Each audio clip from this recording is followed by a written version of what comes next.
as sociedades, elas costumavam se organizar de maneira mais coletiva, mais coletivista, melhor dizendo.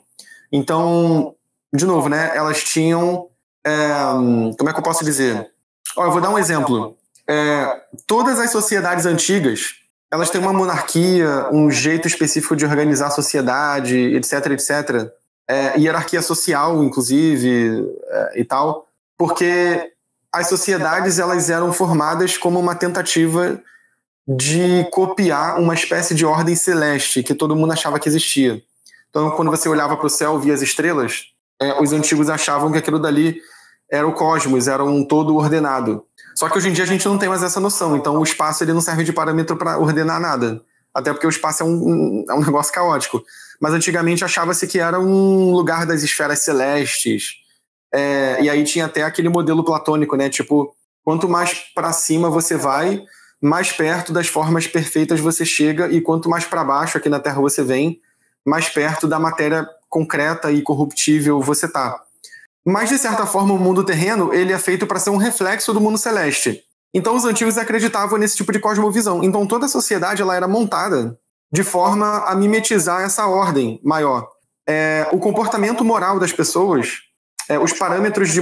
Aliás, eu não gosto muito de falar do comportamento moral, porque parece que eu estou dizendo que antigamente todo mundo era bonzinho e moral, né? Não tinha nenhum filho da mãe. Não é isso que eu estou dizendo. Eu estou falando assim, o parâmetro geral de moral... ele era esse, tinha um parâmetro assim, olha, a gente tem que levar uma vida boa, a gente tem que ser de tal jeito, porque... E aí tinha justificativas culturalmente cabíveis. Isso vai sendo verdade durante um longo tempo, até...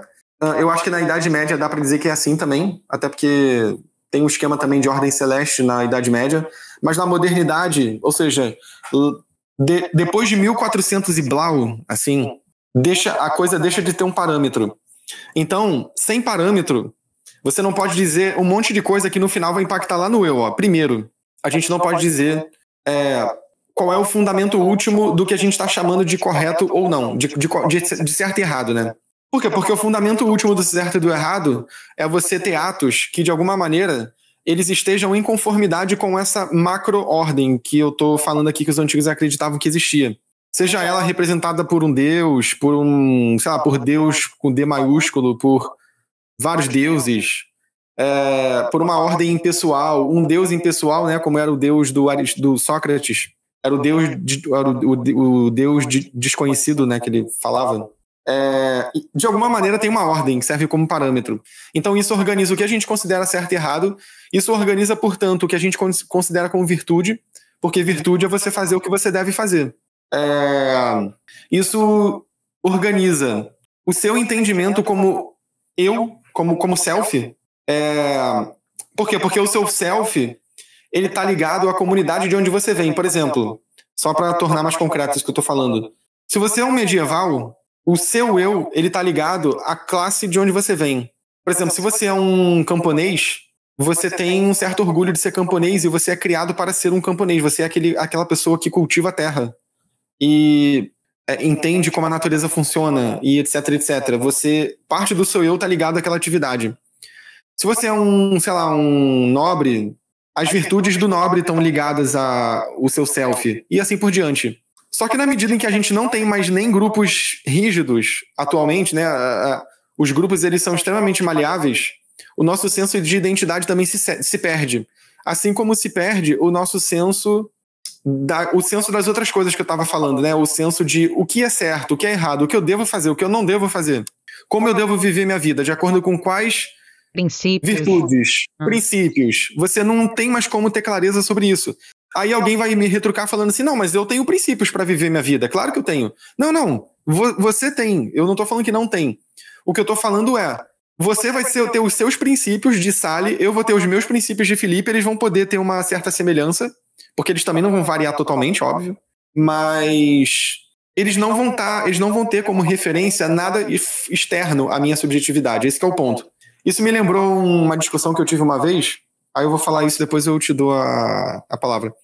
Tem um tempo isso já. Eu lembro que teve uma vez aqui no Rio, que teve o show da Taylor Swift.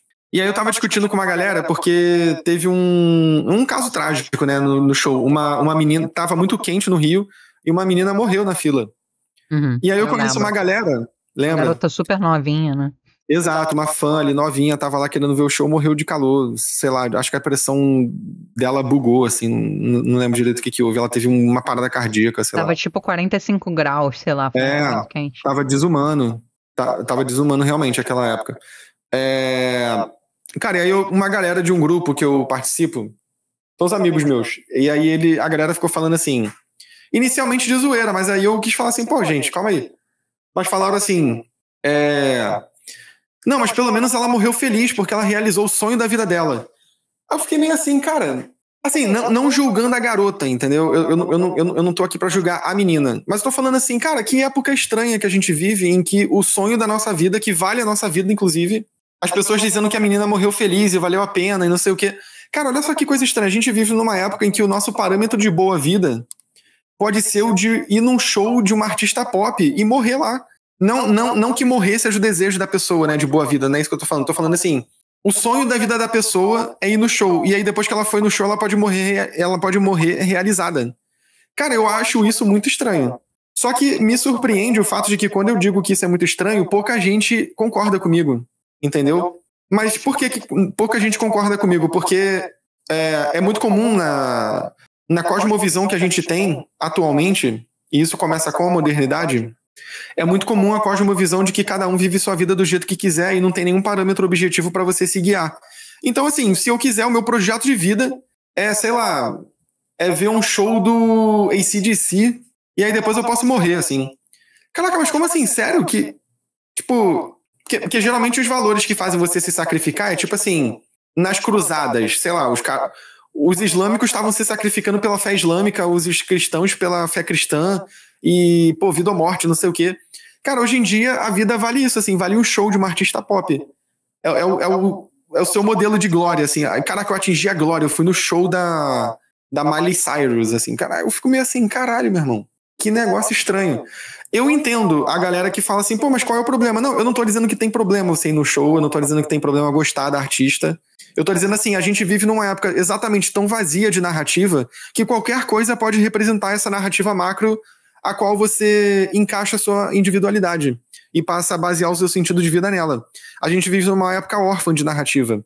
E esse exemplo mostra também uma banalização da vida, né? Porque, claro que foi uma outra pessoa que falou em nome da menina. Eu acho muito difícil que alguém de fato pensasse isso quando é a sua própria vida em jogo, né? É mais fácil ao se referir a um caso que ocorreu com um terceiro, inclusive um terceiro desconhecido.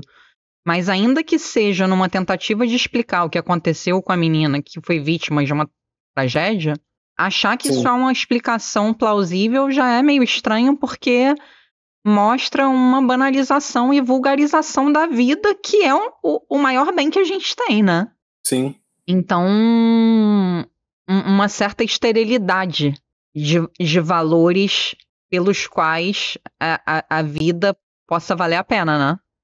Sim. Porque é um valor muito... Eu até tenho dificuldade de botar isso como valor, né?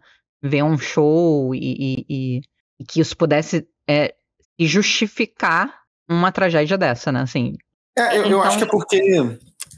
Eu acho que é porque, assim, as atividades que culturalmente, em cada época, a gente deposita essa importância em termos de significado, por exemplo, uma guerra, um show, uma peregrinação religiosa, sei lá, a vida cotidiana mesmo, né?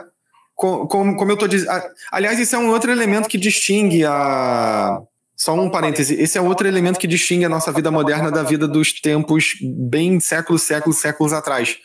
Como tinha uma macronarrativa, toda a vida cotidiana ela também era baseada na performação, não sei se essa palavra existe, mas na encenação dessa narrativa macro. Então a sua vida individual, cotidiana, era uma encenação dessa vida macro. Não sei se tu já viu aquele filme O Último Samurai, já viu esse filme com Tom Cruise? Não.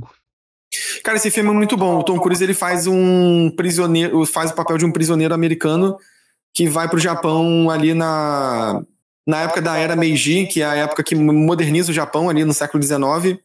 E então você tá vendo aquele choque entre a modernidade e o Japão tradicional, que é o Japão medieval, o Japão dos samurais, dos cavalos, das espadas, sendo substituído pelo Japão das máquinas de guerra ocidentais. Então você tem os samurais tentando lutar por um mundo que reflita a narrativa deles.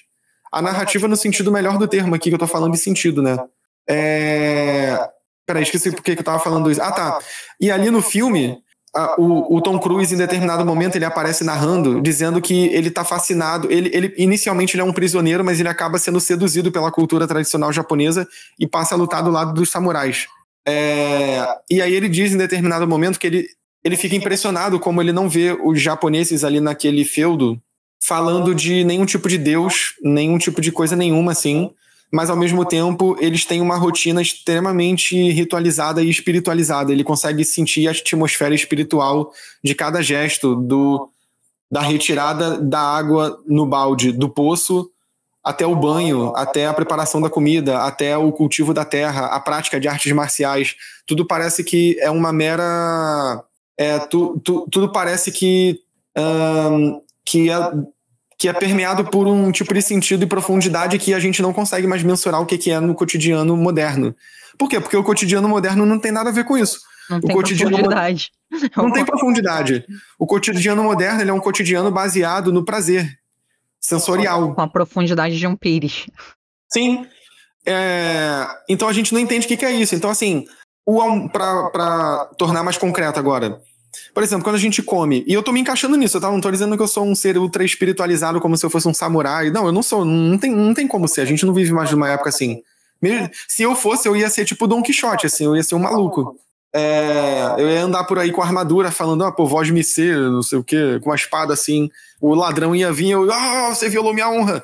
Não tem como. Mas a nossa época, o que se encaixa na nossa época em termos de comportamento cotidiano, em termos de alimento, né, que era o exemplo, as refeições, que era o exemplo concreto que eu ia dar.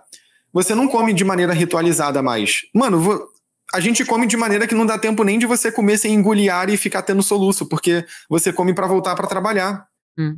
Você come conversando, falando e querendo correr logo com a comida. A comida, você come sem prestar atenção na comida. A nossa vida leva a gente a esse tipo de hábito.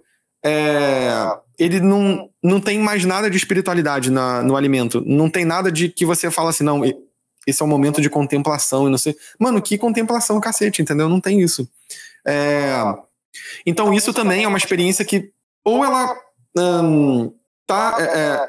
essa experiência de ausência da ritualização do cotidiano, ela é um indício da fragmentação de todo esse cenário que a gente está discutindo aqui. O cotidiano ele não tem mais sentido, porque, ou melhor, o cotidiano ele tem um sentido, é o sentido da obtenção do prazer. Aí vocês podem falar assim, pô, mas eu tenho que trabalhar e trabalhar é chato pra caraca. Ok, mas você tá trabalhando e tá pensando assim, no final de semana eu vou tomar uma cervejinha e comer um churrasco. Ou então vou pra balada.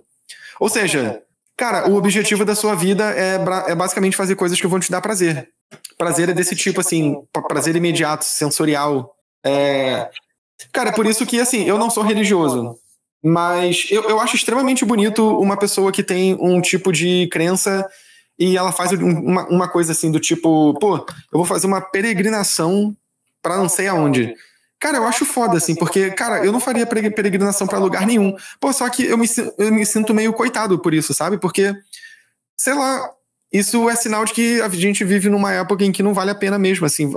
A gente não vive por nada maior do que a nossa própria vida individual. Sim. E aí você faz um monte de coisas individuais e um dia você morre. Uma desconexão com o sagrado, né? E esse sagrado, eu também não sou religiosa. A gente não tá falando aqui pregando, galera, sejam religiosos, assim. Não. Mas uma espécie de trivialização da vida mesmo, né? A redução da nossa moralidade. Assim, essa palavra moralidade suscita tanto desentendimento também que às vezes eu até. Mas assim, a redução dos princípios que norteiam a nossa passagem pela vida a preferências pessoais, cotidianas que tragam prazeres momentâneos, né? Sim. Então assim, o discurso moral contemporâneo está muito reduzido a isso, né? As preferências pessoais e eu faço isso porque eu quero. Sim. Eu faço isso porque eu quero, eu faço isso porque eu tô afim. E E como você falou, né, mais pro começo, assim, tem 8 bilhões de cosmovisões, né? Acaba gerando, ao invés de haver princípios em comum que norteiem vidas em nome de uma causa maior, na realidade é uma fragmentação e é muito mais discordância do que concordância, né? Porque cada um vai preferir uma coisa. Se cada um prefere uma coisa, acaba virando uma época de muita discordância, né? De muito embate, uma espécie de vale tudo também, assim, né? Porque se a resposta última é porque eu quero, uma pessoa pode. Qualquer um pode querer qualquer coisa, né? Sim. Fica uma espécie de vale tudo, né? Nas interações pessoais também. Sim.